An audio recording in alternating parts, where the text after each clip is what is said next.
Bonjour à tous et bienvenue à notre deuxième podcast capsule sur le mois de la femme, la journée internationale. Nous sommes aujourd'hui avec Madame Caroline Tourigny. Bonjour Caroline, comment Bonjour. vas-tu? Ça va très bien toi-même, Fred? Ça va super bien, merci d'avoir demandé, mais merci de m'avoir reçu Avec grand plaisir. dans vos beaux bureaux au 600 de la Gauchetière, 13e étage. Mhm. Comment ça va? Comment va l'équipe?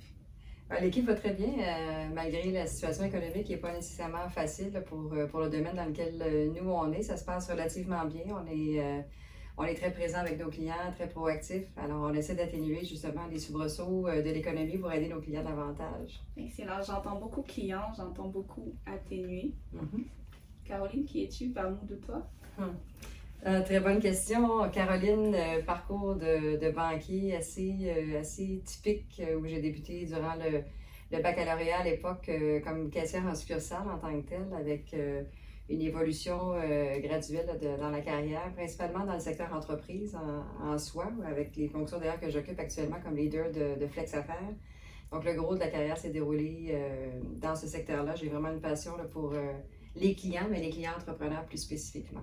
Alors, ça a été vraiment la ligne directrice de mon parcours professionnel jusqu'à maintenant.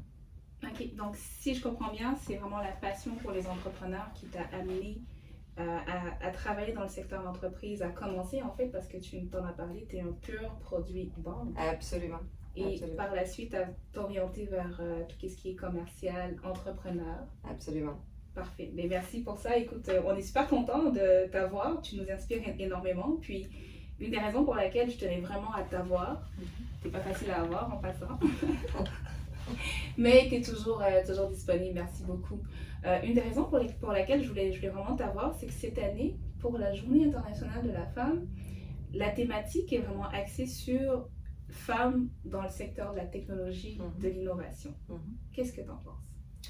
Ben, moi, j'ai trouvé extrêmement intéressant le lien qui se fait justement entre le genre féminin, la technologie, l'innovation. Typiquement, le domaine technologique est plus masculin. On en a parlé à quelques reprises. Même le volet innovation, je dirais que c'est peut-être c'est plus typiquement masculin si on pense aux grandes entreprises dans le domaine technologique en soi.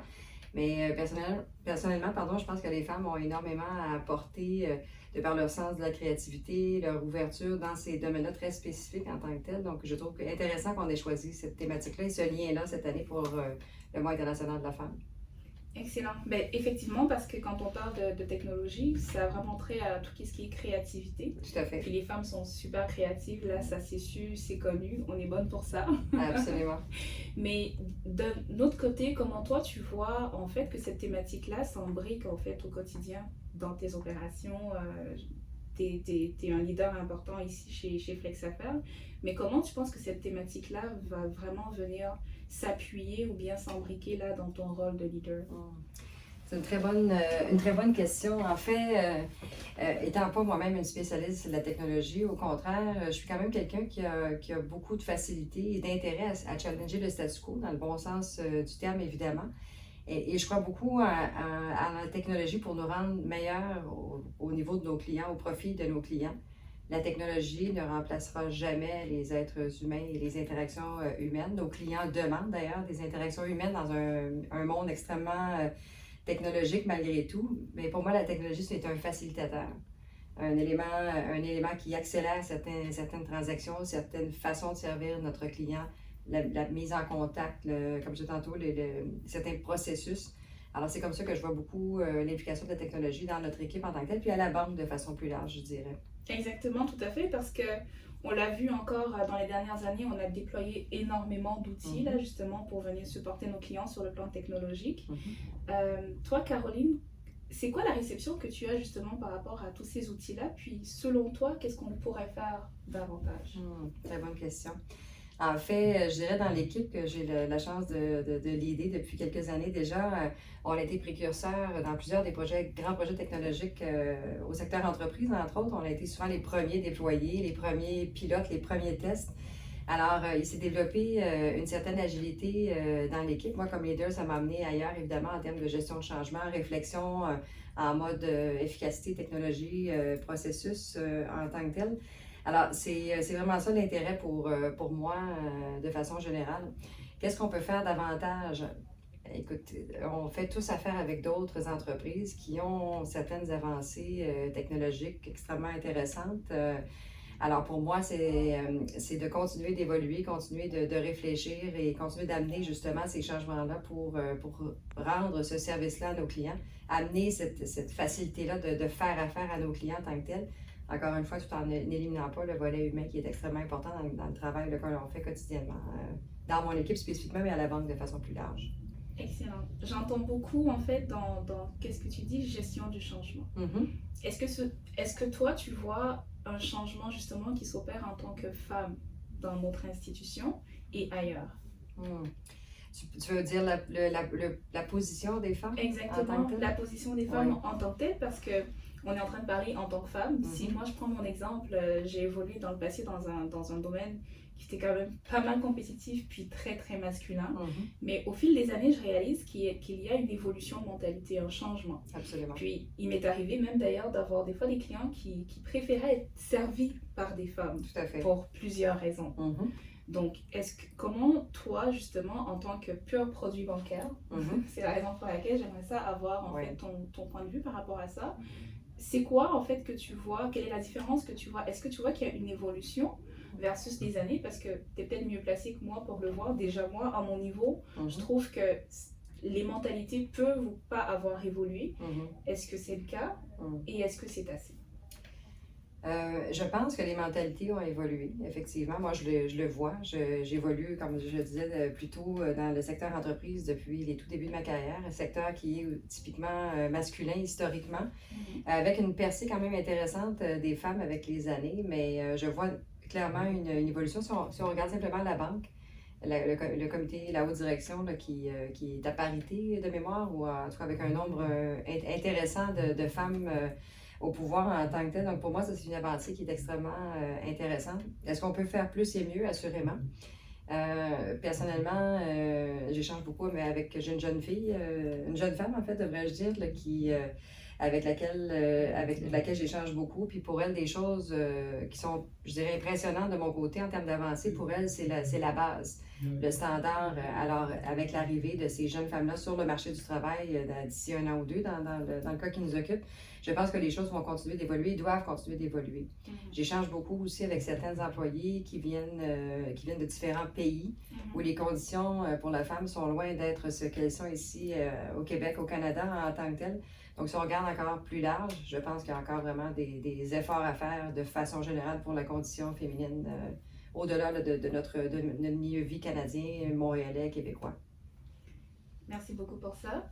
Si demain, Caroline, on te donnait une petite baguette magique puis on te demandait de changer une ou deux choses, ce serait quoi?